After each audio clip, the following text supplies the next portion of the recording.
ये मकान बदल रहे हैं, मोहल्ले नहीं। ये कहते हुए समाजवादी पार्टी के मुखिया और उत्तर प्रदेश के पूर्व मुख्यमंत्री अखिलेश यादव ने आज नसीमुद्दीन सिद्दीकी यानी मायावती के फंड मैनेजर और बसपा सरकार में कद्दावर मंत्री रहे नसीमुद्दीन और उनके साथ उनके तमाम साथियों को आज समाजवादी पार्टी में शामिल किया है।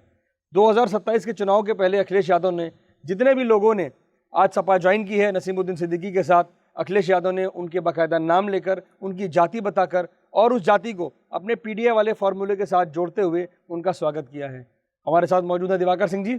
हम लोग आज इसी पर चर्चा करेंगे कि आखिर अखिलेश का ये दांव या नसीमुद्दीन सिद्दीकी का ये दांव किसका था और उस दांव पर बाजी कौन लगाएगा और उस बाजी का चुनावी परिणाम क्या होगा। दिवाकर जी, नसीमुद्दीन सिद्दीकी जो कि मेरा ख्याल करीब 3 दशक से ज़्यादा समय तक मायावती के साथ रहे, मायावती के बहुत विश्वास पात्र रहे और इतना ही नहीं, मायावती के सबसे बड़े फंड मैनेजर वही माने जाते हैं। उनके तमाम ऑडियो भी जो है वो पब्लिक हैं। तो क्या लगता है कि अखिलेश यादव जिस तरह से बता रहे हैं, तो अखिलेश यादव को फ़ायदा होने वाला है या नसीमुद्दीन सिद्दीकी अपने पॉलिटिकल एग्जिस्टेंस के लिए जो है वो सभा में आए हैं चुनाव के पहले? देखिए पंकज जी, इसमें नसीमुद्दीन सिद्दीकी को जितना फ़ायदा होगा उससे कहीं ज़्यादा फ़ायदा जो है ये अखिलेश यादव खुद के बारे में सोच रहे हैं कि सपा को फ़ायदा होगा। वो फ़ायदा इस लिहाज से सोच रहे हैं क्योंकि जो पीडीए का फॉर्मूला है उसमें अल्पसंख्यक पर उनका सबसे ज़्यादा जोर है। अब नसीमुद्दीन सिद्दीकी चूँकि एक कद्दावर नेता रहे हैं, बसपा में बहुत सालों तक रहे हैं, 1991 से लेके और आज तक वो राजनीति करते आए। उसके बाद बीच में ऐसा दौर भी आया जब वो बसपा से नाराज़ हुए या बसपा ने उनको निष्कासित कर दिया, पार्टी से निकाल दिया। उसके बाद वो कांग्रेस में चले गए, कांग्रेस में चुनाव भी लड़े और कांग्रेस चुनाव लड़ने के बाद वो हार गए। हारने के बाद जब उन्हें लगा कि कांग्रेस में उनकी वो पूछ नहीं हो रही है और उनका राजनीतिक भविष्य जो है वो दांव पर है, तो उन्होंने सोचा कि ये सही वक्त है, मुफीद वक्त है, इस वक्त उनको शफल करना चाहिए और सपा में जाना चाहिए। तो वो सपा में चले गए। जनवरी, अभी कुछ दिनों पहले ही उन्होंने पार्टी पद से इस्तीफा दिया है कांग्रेस से, जनवरी 2026 में, और अब वो सपा का दामन थाम चुके हैं। अब सवाल ये है कि फ़ायदा किसको सबसे ज़्यादा, तो जैसा मैंने कहा कि अखिलेश को तो इससे फ़ायदा है ही साथ नसीमुद्दीन सिद्दीकी को भी है। जैसा आपने कहा कि पॉलिटिकल एग्जिस्टेंस की बात है, तो पॉलिटिकल एग्जिस्टेंस में ये है कि नसीमुद्दीन किसी भी तरह से खुद को जीवित रखना चाहते हैं राजनीति में, और सपा में आने के बाद चूँकि सपा, ये सब दुनिया जानती है, यूपी की जनता जानती है कि सपा जो है वो अल्पसंख्यकों की राजनीति को सबसे ज़्यादा तवज्जो देती है। तो एक अल्पसंख्यक जो इस कद का नेता है, जिसकी पूरी यूपी में पूछ है, उसका पार्टी में शामिल होना कहीं ना कहीं सपा को बहुत ज़्यादा फायदा पहुंचाएगा। अच्छा, मुझे ऐसा लग रहा है कि नसीमुद्दीन सिद्दीकी अभी 6 साल तक, जैसे हालांकि अगर वनवास की बात की जाए तो उनकी जो पूर्व नेता है मायावती, वही उन्हीं का वनवास खत्म नहीं हो रहा है, लेकिन क्या नसीमुद्दीन सिद्दीकी इस जैसा आपने कहा कि ये अल्पसंख्यक वाला जो पीडीए के अंदर अल्पसंख्यक वाला जो सबसे बड़ा फैक्टर है, उसको ये ध्यान में रखते हुए ये दोनों को सूट कर रहा है कि अखिलेश यादव को लगेगा कि अखिलेश यादव ये मैसेज दे पाएंगे नसीमुद्दीन को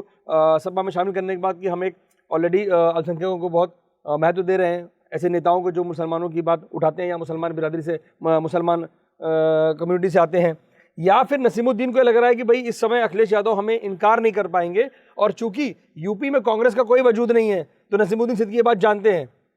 क्योंकि अगर वो, जाहिर सी बात है, कांग्रेस में अगर कांग्रेस का वजूद नहीं है तो जाहिर बात है उससे जुड़े हुए किसी नेता का कोई वजूद नहीं है, और कांग्रेस तो वैसे भी वो पार्टी है जिसका यूपी में कोई नेता ही नहीं है, कोई नेता नहीं है। तो क्या नसीमुद्दीन सिद्दीकी ये जानते हुए, ये मानते हुए कि अखिलेश यादव के साथ आने से दोनों को फायदा होगा, इस वजह से जुड़े हुए उनके साथ? बिल्कुल बिल्कुल, यही एकमात्र वजह है और इसमें दोनों का फायदा है। अखिलेश को भी फायदा है, एक ऐसा नेता उनको मिल जाएगा जिससे उनको कहीं ना कहीं ये माइलेज मिलेगा, पॉलिटिकल माइलेज मिलेगा, और मुसलमानों के बीच जो है एक मैसेज जाएगा कि अखिलेश यादव जो हैं वो मुसलमानों के साथ हैं। हाल फिलहाल के दिनों में आपने देखा होगा पंकज जी कि किस तरह से जो है मुस्लिम वोट बैंक छिटका है कई प्रदेशों में, तो अखिलेश को कहीं ना कहीं इस बात का भी डर है कि यहाँ भी, यूपी में भी ऐसा ना हो जाए। 20% मुसलमानों को, 20 से ज़्यादा फीसदी मुसलमान हैं यूपी में, और अगर वो छिटकते हैं कहीं ना कहीं, वोट अगर थोड़ा सा भी सफल होता है इधर उधर, तो अखिलेश को सीधा डेंट होगा। रही बात पीडीए की, तो पीडीए में अखिलेश का सबसे ज़्यादा मेन फोकस जो है वो अल्पसंख्यक है, जैसे मैंने पहले भी कहा। अब पिछड़ा और दलित, बाकी जो आज जो शामिल हुए हैं इनके साथ, नसीमुद्दीन सिद्दीकी के साथ बाकी के नेता, उसमें कुछ दलित नेता भी हैं। तो ये पॉलिटिकल मैसेजिंग की बात है और दोनों का फायदा है इसमें। अब रही बात इनकी, नसीमुद्दीन सिद्दीकी की, तो नसीमुद्दीन सिद्दीकी को ये अच्छी तरह से पता है कि कांग्रेस अभी हाशिए पर है और यूपी में तो कोई उनका पूछने वाला है ही नहीं, कोई नाम लेवा ही नहीं बचा है। तो उनके लिए ये सही समय, जैसा मैंने पहले कहा कि ये मुफीद वक्त है चुनावों से ठीक पहले सपा में शामिल होने का। अगर वो सपा में शामिल हो गए हैं तो वो भी चाह रहे होंगे कि कहीं ना कहीं जो है हमारा एक बार फिर से जो है एक जनता के बीच जो है वो पुराना रौब जो है और पुरानी ठसक जो है जो पहले हुआ करती थी मायावती के शासनकाल में, वो वापस लौट आए। हालांकि इतना आसान नहीं है क्योंकि एक लंबा समय गुजर चुका है, गंगा में और काफ़ी पानी बह चुका है। तो अब ये देखने वाली बात होगी कि इन दोनों को कितना फायदा होता है नसीमुद्दीन सिद्दीकी के पार्टी ज्वाइन करने से सपा में। जी देखिए, एक सवाल जो आता है कि नसीमुद्दीन सिद्दीकी जो है वो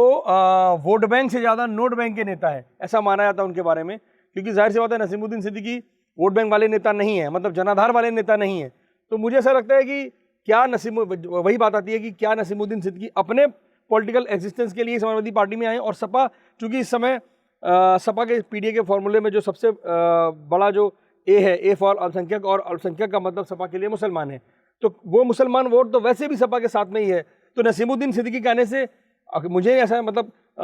अभी फौरी तौर पे देखने में नहीं लगता कि नसीमुद्दीन सिद्दीकी के आने से मुस्लिम वोट बैंक में बहुत ज़्यादा कोई फर्क पड़ने वाला है। जी, आपकी बात बिल्कुल सही है, लेकिन 143 सीटें जो है जहां पे मुस्लिमों का प्रभाव सबसे ज़्यादा है, अखिलेश के दिमाग में अभी फिलहाल जो है वो यही बात चल रही है कि किसी तरह से इन 143 सीटों पर जिनमें मुस्लिमों का प्रभाव सबसे ज़्यादा है वहाँ से पॉलिटिकल माइलेज इनको मिल जाए, वहाँ से इन्हें फ़ायदा हो जाए और जो इनका कोर वोट बैंक है मुस्लिमों का वो इंटैक्ट रहे। तो ये वो मैसेज देना चाहते हैं। और रही बात अभी हाल फिलहाल के दिनों में, आप देखिएगा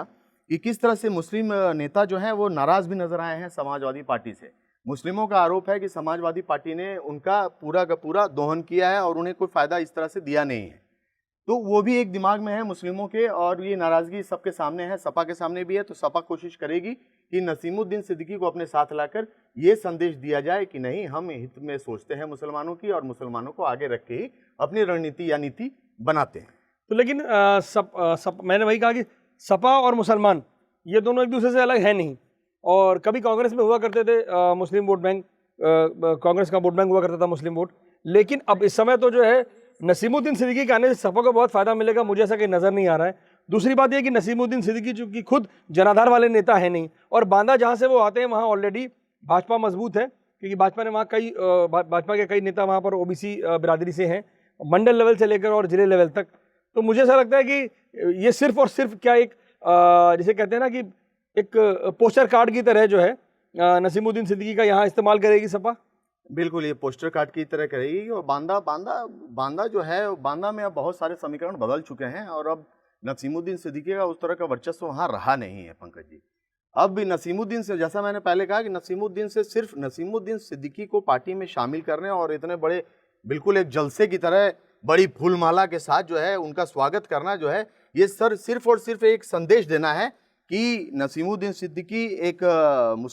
मुस्लिमों के बड़े नेता माने जाते हैं और उनका समाजवादी पार्टी बड़े भव्य तरीके से स्वागत कर रही है, सिर्फ ये पॉलिटिकल संदेश देने के लिए कि हम मुसलमानों के बारे में सोचते हैं। अब ये उनका नसीमुद्दीन सिद्दीकी का पार्टी में ज्वाइन करना और उनके साथ जो कई सारे विधायक, पूर्व विधायक जो हैं उन्होंने जुड़े हैं, तकरीबन 12-15 लोग जो हैं उनके साथ जुड़े हैं समाजवादी पार्टी से, ये कितना फ़ायदा जो है समाजवादी पार्टी को पहुंचाता है ये तो आने वाला वक्त ही बताएगा। लेकिन फिलहाल दोनों इस बात से गदगद हैं। दोनों को, चूंकि नसीमुद्दीन सिद्दीकी को ये लग रहा है कि उनका जो है राजनीतिक भविष्य जो दांव पर लगा हुआ था, अब वो कुछ ना कुछ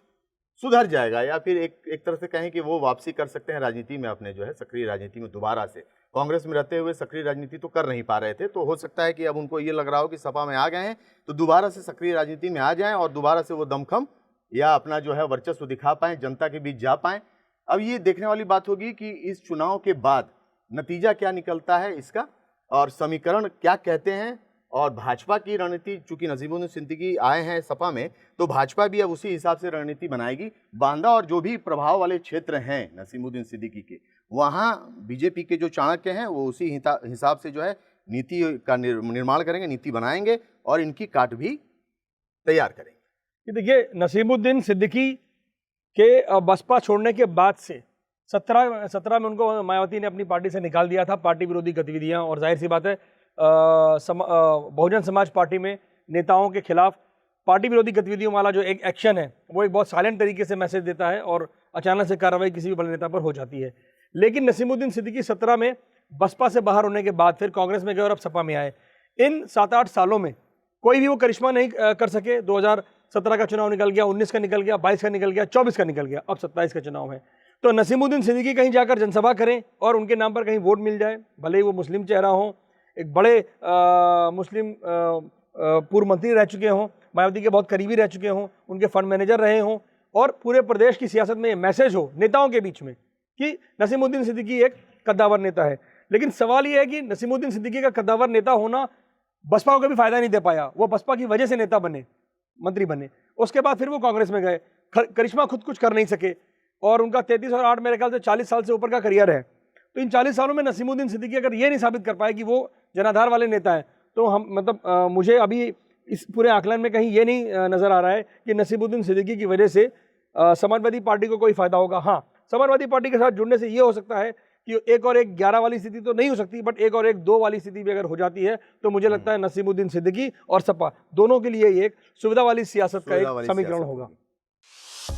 भारत बज़ लाइव, हर खबर में भारत।